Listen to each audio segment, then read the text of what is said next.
Hello. All right, I'm here. I'll wait for a few people. And I'm going to start by telling you guys a story. So let's see who's going to join us. Great. I see a few of you. Hope everybody had a good yesterday.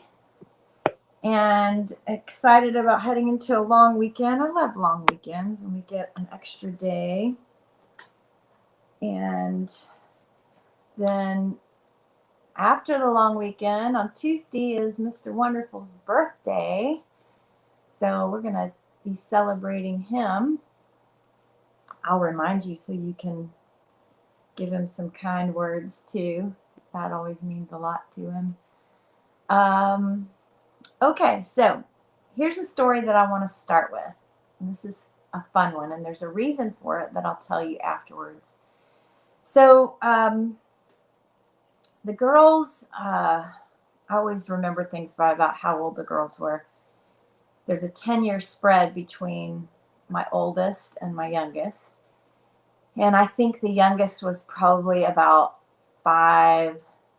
So the oldest was probably about 15, there and there. Maybe a little younger than that even. We were at the beach and we were staying at a friend's house. They weren't there. We just had their house. And the man owned these, all right, come on, brain, kick in. I'm like, blah. The man whose house we were in, he owned some antique fishing rods. I didn't even know that fishing rods could be antique. So these were very high-end, very expensive fishing rods. And the house that he was allowing us to stay in for a vacation at the beach was on the bay. And if you're used to the Gulf Coast, you know that there are these barrier islands. Well, this was a barrier island, Holiday Isle, for those of you that know the Destin area. And between the island and the regular coast, there are these channels, and they build all these homes right there on the channels, and they go in with dredging machines and they dredge really deep so that people can literally pull their yacht up right behind their house on like by a deck. So he had a yacht with a 2-story deck, and so the girls would go down on the lower dock or deck and fish with what we didn't know were these very expensive antique fishing rods. And we would be up on the upper deck and looking down, watching them. And there was this crane, like the bird with the really long, thin legs that can fly and a big beak. And it would come fly around that area and stand and watch the girls fish. And I think we bought them these little bitty, they had bait. So they're fishing with bait. They put the bait on the hook and they cast it out. And so the bay and the channel between the backs of the houses and where the yachts were parked was like a 1-lane road. Imagine a 1-lane road. It's, maybe 25 to 50 feet across, probably 50 feet across, and very, very deep. So at least, at least 30 feet deep. And, murky water, because this was the brackish water between the bay and the ocean. Okay, so they're fishing, they're using their bait, and they also have a big net that was on a pole, and we would use this net to, catch the fish at the end of the hook, on the hook. So you wouldn't have to, if you caught a big fish, you would be able to swoop that big net up under it to hold it while you took it off the hook. So the girls, I don't remember which one was actually fishing, probably Promise, and they threw out the the rod, cast the rod is the word I'm looking for, cast the rod caught a fish. So we're like, yay, and we're looking down from above, good job, and they're reeling that fish in, and it was a fish that was maybe this big, it's not very big. They pull the fish in, and they were like, wow, we don't want to touch the fish to get it off the hook. So they laid the expensive antique rod on the deck, and the little bitty fish is on the hook, kind of flopping around on the deck. And so Johnny begins to make his way down to the lower deck to help them take the fish off the hook. Meanwhile, the crane, the bird who's watching, decides it wants that fish. So it swoops down right in front of the girls, and I'm watching from up above, swoops down, grabs the fish in its beak, and starts flying across the channel there, the channel of water. So about halfway across the channel, of course, the bird couldn't support the weight. And we realized, I'm watching this happen in real time, he has the fish, which is connected to the hook, which is connected to this antique fishing rod, and connected to the handle of the antique fishing rod is this long pole with a big net on it. So it had gotten tangled in the rod. So the bird has the fish, the rod, and the net with the long pole. My brain is slow this morning. Okay, so it drops it in the middle of the channel, like in the deepest part of it, into the water. The bird didn't get any of it. So we're just all dumbfounded that this just happened. And then I realized, wow, we just lost the man who we love, and he's been so generous to let us be here in his house. We just lost his fishing rod and his net. We can replace the net, but what are we going to do about this fishing rod?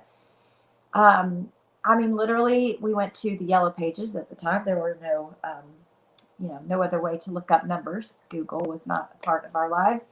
So get out the Yellow Pages. I'm looking, can we hire a diver? Johnny, who is not a diver, he gets out there in some goggles and he's trying to, swim down low enough. I mean, he said the water was just no visibility. There was no chance of us by ourselves getting this rod back. And we still had, I think days left in our vacation. So no more allowing the kids to fish and trying to figure it out. We're literally praying about it. Do we tell him that we lost the rod? Do we try to buy another one to replace it? So I called someone who would know and asked, about the rod. Should we get another one? What should we do? Should we tell him? I mean, we were going to tell him, but what should we tell him and when should we tell him? And she said, this is really bad because this is an antique fishing rod. I'm like, oh, you're kidding me. So it had been like 2 or 3 days at this point. So Johnny is still fishing. He didn't let the girls fish anymore after that because of obvious reasons, but he's still fishing with another rod. And again, we're all watching. I think I was up on the upper deck again. He's fishing by himself. And he casts the rod. He's got bait on it. He casts the rod and he caught a fish. And we're like, whoa, we think this is a really big fish. The rod was bending and he's having to really work hard to pull this fish in. And this fish starts swimming up the channel and then down the channel to the other side and then back down. Like 4 or 5 times the fish is swimming really far both directions. And Johnny's just pulling for all he's worth to try to get this fish in. When he finally gets the fish in, it's so heavy. The fish comes in. It's probably only about this big. It's not as big as how difficult it was to get it in. And then all of a sudden we realize that connected to the fishing line of this other fishing rod was the previous rod still connected to the net with the long pole. The new fish that he caught, the bigger fish that he caught, had gone deep to the bottom of the channel and had tangled the fishing line in the previous rod, reel, and net. And Johnny pulled up not just this fish that he caught, but the whole thing that he had lost before. Isn't this the craziest fish story? Like, this is our fish story that our family tells. And so now when we go back, one of the things that my dad loves to do, my mom and dad, is we'll rent a pontoon boat for the day. And we drive this boat into this whole area, and we love to go see all those big, beautiful homes from the back where the yachts are parked. And we always pass the home where we stayed, and we tell the story of what God did. I mean, it was amazing what played out. I mean, what are the odds of that? There are no odds of it. It was a God story. It was a God story. God was telling our family a story that we would never forget and that we pass down, and we will tell others and tell our grandchildren one day. And so what I want to talk to you about today is just this idea of our Father is a father, and fathers and mothers are about legacy and generations.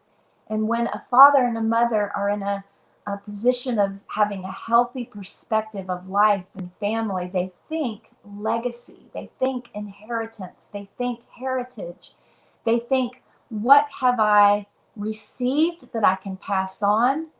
What do I want to gain so that I can pass on as an inheritance?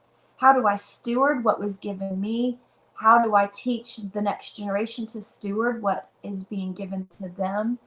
And my parents have really done an amazing job of not only modeling that for our family, but they've been a part of teaching a class where they teach other couples and families how to pass on that heritage and legacy, specifically by being ready, being prepared for whenever it's your time to go, that you've left things in order for those who come after you.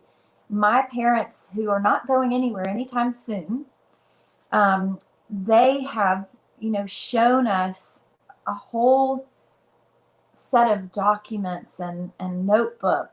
It literally planned out their funeral so that we wouldn't even have to think about it. Like what was important to them that we celebrate about their lives, and what part they're just leaving up to us, who to call for different things related to their finances and their house being in order, and everything to make the transition from generation to generation the most smooth, peaceful, clear, and honoring as possible. They are literally wanting to honor us in their passing on, their graduation to heaven. I mean, it just, I could cry thinking about it. It just blows my mind, the thought. And so many of us, death is such a scary subject, and because we don't have control over it, we don't want to, like spend too much time thinking about it or writing about it. And just the time that they've taken is such an example to me of how our Father, Papa God, thinks about generations. And I couldn't possibly cover all of that in one day. This is our last day in the month of May that we'll be talking about Papa as God as Papa on the mountain of family. So I just wanted to end this month with this, just a reminder. There's studies that you can go into on your own, but God is a God of generations, of legacy, of heritage, of inheritance. He's known as the God of Abraham, Isaac, and Jacob. This in itself speaks of generations, 3 generations there, of the covenant and promises that he made to Abraham, that he fulfilled through Isaac and through Jacob. And then it even goes beyond that. Through Jacob, there were the 12 tribes. Jacob, of course, wrestled with God and became Israel. And Israel had 12 sons. And these 12 sons are literally the 12 tribes of Israel to this day, that many in the Jewish race can trace their lineage back to. We know that in the Old Testament there are record upon record upon record of lineage and who begat who begat who. And then we read that now and we're like, who cares? We don't even know, 2 generations back. And I believe that as the kingdom comes to earth, that is going to be restored to families. We're going to see much more of this understanding and valuing of legacy. Now, you have the counterfeit. I believe it's the counterfeit because I'm a little suspicious about the whole, well, I won't name the name, but these different companies where you can send in a blood sample and it tells you, great things have come out of that. We have family members that have found family they didn't know that they had through companies like that. I just get concerned about who owns the, all of the information that they get from our DNA. Anyway, maybe I'm paranoid.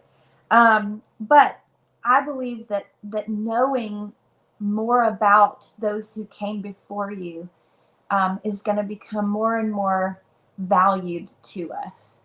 And,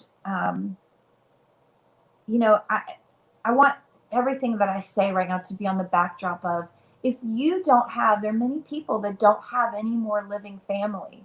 They don't have any more parents that are still living, and they don't have children. And I just want to reiterate the importance of, we have a spiritual family, we have a spiritual legacy. And the reason why the natural is important is because it points to the spiritual or the supernatural. And the supernatural and the spirit side of things always supersedes the natural. So having a spiritual family is more important and more of a legacy and more of a heritage than even having a natural family. The reason why the natural is so valuable is because of what it represents. It represents the spiritual legacy and inheritance that we have. So you have a father, you have a family, you have brothers and sisters, you have spiritual moms and dads, and you have a legacy in those that you pour your life into. So don't let this kind of water down for you any aspect of who and how our God is, a God of generations. You are a part of those generations, even if you never have children. Hear that and let that sink into your spirit. But those of us that do have children, we have a responsibility and a privilege that comes with that, because it is a mirror image of the spirit realm, where we have a father who cares for his children. So we are parents who care for our children, generation to generation. I believe that covenant, God is a God of covenant. Covenant is the ultimate expression of the unconditional love of a parent, and specifically of our Father. And so when you see this covenant that happens in marriage, it is a representation of the covenant that God has made with himself about us. And so Jesus models that in the marriage to the bride of Christ, to the body of Christ, the bride, us, his sons and daughters. I believe we're going to understand this mystery so much more on the other side of eternity. But the word covenant is just so huge. I can't even begin to get into it today. But it's basically, promise that God makes to himself. And I'm going to read a few verses related to this in just a second. But that picture of unconditional love, when you think about two spouses, a husband and a wife, a man and a woman covenanting together to belong only to one another for the rest of their lives, that covenant is a reflection. And why it is so solemn and sober is it's a reflection of something that in the spirit realm is huge. In the spirit realm, it is God's covenant to himself about us. And so we get to do certain things in the natural that reflect the spirit realm. And that is why that mystery of marriage and the mystery of even the other covenants that we make are obviously when you the point of sex obviously is that it happened only in the context of a covenant relationship, marriage between a man and a woman. And in that context, you are not only covenanting to that other person, but you're covenanting that the fruit of your marriage, which is children, comes underneath that covenant. They are a part of the covenant that you made to one another that is precious and holy because it's a covenant that reflects something holy in the spirit realm that God invented, that God initiated. This thing of swearing yourself, saying, my word is my word and it means something. So we covenant in a sense because our children are birthed ideally under the covenant of marriage. And so we covenant to raise them and love them unconditionally. The same way that we love our spouse unconditionally. The same way that God has covenanted to love us unconditionally. And a covenant can have conditions. So we know that, for example, a covenant in a marriage, the only way that biblically a covenant is to be broken or can be broken is when one of the spouses commits adultery. Okay, so I'm not going into all of that and reasons for divorce. I'm just giving you kind of a flyover view of this idea of God as a God of covenants. I want to read to you, I'm going to fly through 14 different verses related to God being a God of generations and covenant. Genesis 9:12, God said, "This is the sign of the covenant, the rainbow, which I make between me and you and every living creature that is with you for perpetual generations."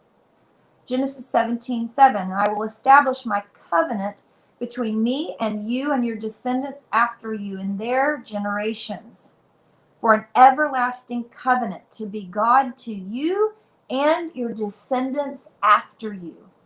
Genesis 50:23, Joseph saw Ephraim's children to the third generation. The children of Machir, I don't know how to say that right, the son of Manasseh, were also brought up on Joseph's knees. Exodus 3:15, moreover, God said to Moses, "Thus you will say to the children of Israel, the Lord God of your fathers, the God of Abraham, the God of Isaac, and the God of Jacob, has sent me to you. This is my name forever, and this is my memorial to all generations." Exodus 12:14, "This day shall be for you a memorial day." That's what we've got coming up on Monday, Memorial Day. "And you will keep it as a feast to the Lord throughout your generations, as a statute forever. You will keep it as a feast."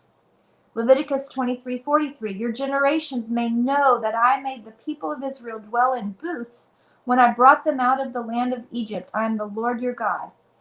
Joshua 22:28, "Therefore we said that it will be when they say this to us or to our generations in time to come, that we may say, here is the replica of the altar of the Lord which our fathers made, though not for burnt offerings nor for sacrifices, but it is a witness between you and us." It's a witness. 2 Kings 10:30, "And the Lord said to Jehu, because you have done well in doing what is right in my sight, and have done to the house of Ahab all that was in my heart, your sons will sit on the throne of Israel to the fourth generation." Esther 9:28, "That these days should be remembered and kept throughout every generation, every family, every province, every city, that these days of Purim should not fail to be observed among the Jews, and that the memory of them should not perish among their descendants. Psalm 22:30, a posterity shall serve him. It will be recounted of the Lord to the next generation. Psalm 49:11, their inner thought is that their houses will last forever, their dwelling places to all generations.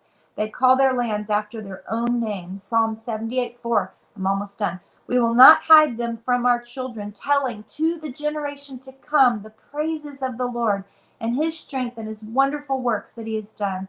Joel 1:3, tell your children about it, and let your children tell their children and their children the next generation. Ephesians 3:21, to him be glory in the church by Christ to all generations forever and ever. All right, few things I want to highlight. Starting with the rainbow. God took what was already existing in the throne room. Revelations tells us that there is a rainbow around the throne of God. And he took that rainbow that already existed in the throne room and he put the ability of that rainbow to occur over and over and over again from generation to generation. We serve an ancient God who's telling an ancient story. And we are each a part of this ancient story, this covenant that it's raining right now outside of where I live here in Nashville. And probably when we're done, I'll go out there and be able to see a rainbow because of the fact that it existed in heaven and God covenanted with himself and said, I will never again start from scratch all over again and take out an entire generation of people. I mean, we still know the story of Noah after all of these hundreds and hundreds and hundreds of years, generation after generation after generation, because of the rainbow. God wanted to make sure that this story was passed down.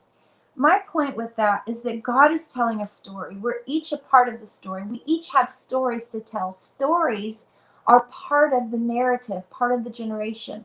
One of the things that we bought my parents this last Christmas it's something online called Storyworth. Storyworth. It's really a great gift for people, but you have to make sure the timing is right to give to someone because sometimes it's not. But Storyworth sends my parents an email once a week and it asks them a very simple question about their past to just trigger memories. And it's, some are just surface questions, some are deeper. And I can go in there, anyone in our family can go in there and add questions or change questions. And it sends them a question once a week and they have the opportunity to write the answers to the questions in story form. And it can be just a few sentences or something long. And this company, Storyworth, takes all of those stories from the entire year and compiles them into a book. They can also add a picture or two per story that goes along with whatever the question is they've answered. And it compiles them. So at the end of the year, the idea is that this company sends us and anyone in our family that wants a copy of the book. There are stories that we need to remember from previous generations, not only of our family members, but we need to know the stories of what God did and our response to them. And one of the most precious things that I have from my mom, my first birth mom, who died of cancer when I was 12, is I have all these notebooks. She didn't really know that she was dying because she was just standing in so much faith. I mean, I think maybe an aspect of her did, but she wanted to stand in faith. So there aren't like specific stories, but she took copious notes of things that she was praying about, things that God was speaking to her, things that she journaled. And my adopted mom, Mama Cindy, she, who I call Mom, my mom and my dad saved all of this, and it's so precious to my sister, my older sister and I, and even my younger sister. And I have a desire, when I have time one day, I want to compile a lot of those. So the scriptures that were important to her and the notes she took, we have to pass on to our future generations. I want to stir in you this thinking of we want to reflect our Papa and think generationally, think stories. I told you the story at the beginning, and if you came in late, go back and listen to the story. It's a really cool fishing story at the beginning. But it's through stories like that we remember the goodness of God. Many of you, maybe you didn't have that, but you remember like that one time that you had a grandmother who was praying for you. That's part of your inheritance. That is part of the legacy that you have. What's the song that Brandon Lake sings now about talking to Jesus? I think it's called Talking to Jesus. It's so good. It just talks about how one generation saw the next generation, and now for his son, he wants to model what it looks like to talk to Jesus. And I'm going to leave you with this one verse, Psalm 145, verse 4. This is from the Passion Translation.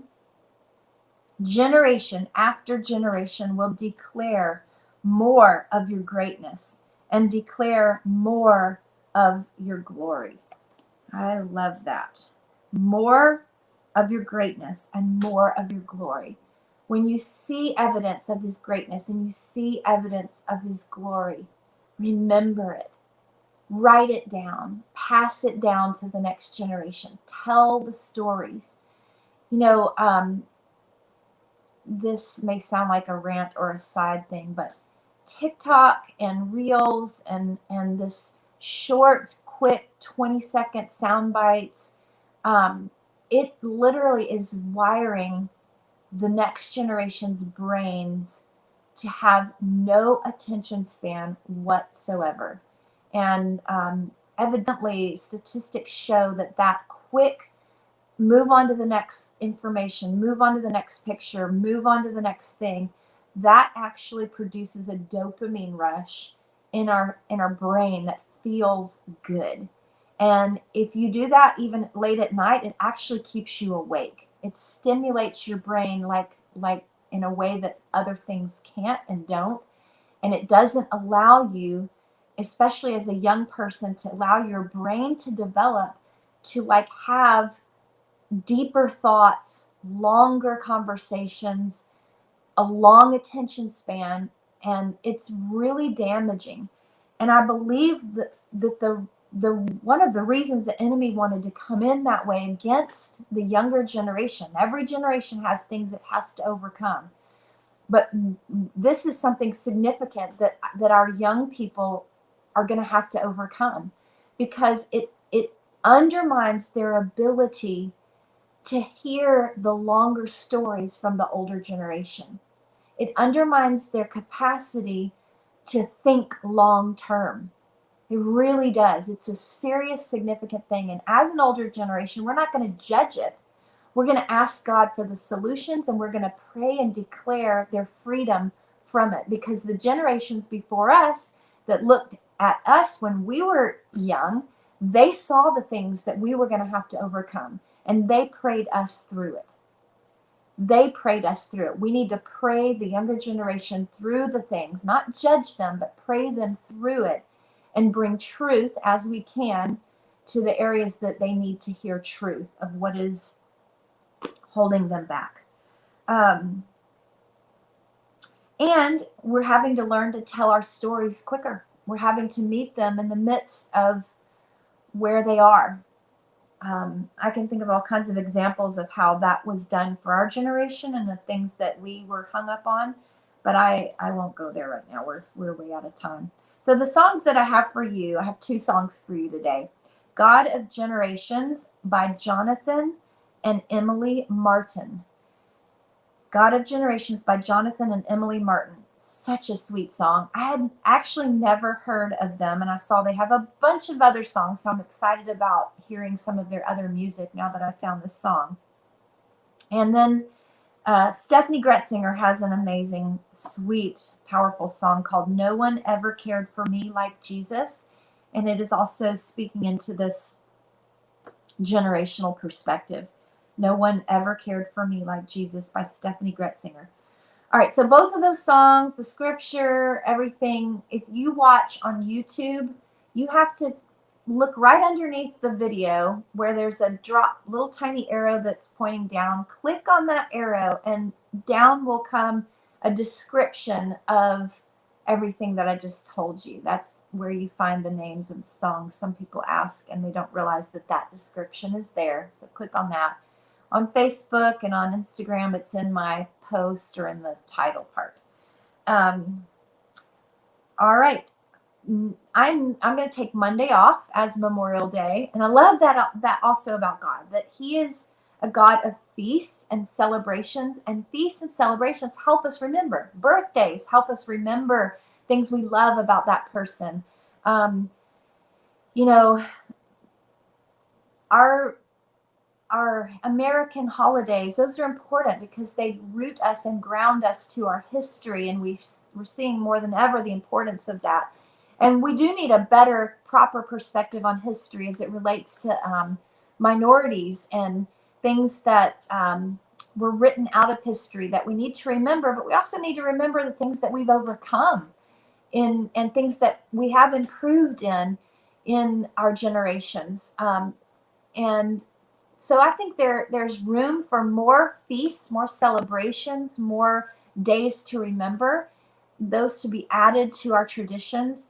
And I think it's good to, even in your own family, add in maybe even consider the biblical feasts. If not that, then decide what are the memorials of your family, things that you know that God did. Make it fun, connect it to food and entertainment and rest so that your kids want to remember and they want to celebrate. I plan on doing that with our grandkids, and we have one grandson right now who's not old enough yet for us to do that with, but we will be. Let's see, there was one last thing I was going to say. Oh, so the month of June, starting on Tuesday when I'm back with you, we will switch to God as creator on the mountain of arts and entertainment. God is creator on the mountain of arts and entertainment. And I am so excited about giving you some kind of homework assignments through next month that are going to draw on the creativity that God has put in you. And we're going to continue kind of where we left off today in this understanding of feasts and celebrations, because that is a part of the mountain of arts and entertainment. I have the hardest time saying that word, entertainment. Anyway, okay.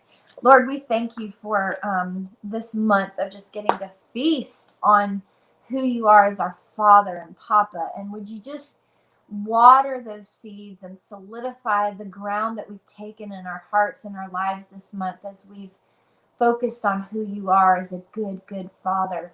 And we want to continue in that, and we want to continue in the generational thinking that you have given us the capacity to think with. And teach us, speak to each of us throughout this weekend going into Memorial Day. What does it mean to pass down that legacy and that narrative from one generation to the next? Teach us how to steward the covenant God that you are. We love you so much. We receive your love right now. In Jesus' name, amen. All right. Thanks for staying with me a little longer this time. And enjoy your long weekend. And I guess that's all. I think there's another Chosen episode if anybody wants to watch that over the weekend. Oh, and if you haven't taken me up on it, the movie Free Burma Rangers, I think it's only on Amazon Prime, but so you might have to pay a little something for it. It's worth it. It is worth it, and the money will go to a very good cause. Free Burma Rangers. Watch it this weekend. It is an encounter with God. It's a documentary. You're going to start watching it and kind of be like, oh, why am I watching this? Just hang in there to the end. It is life-changing. So enjoy your weekend and love you very much, and we'll see you on Tuesday.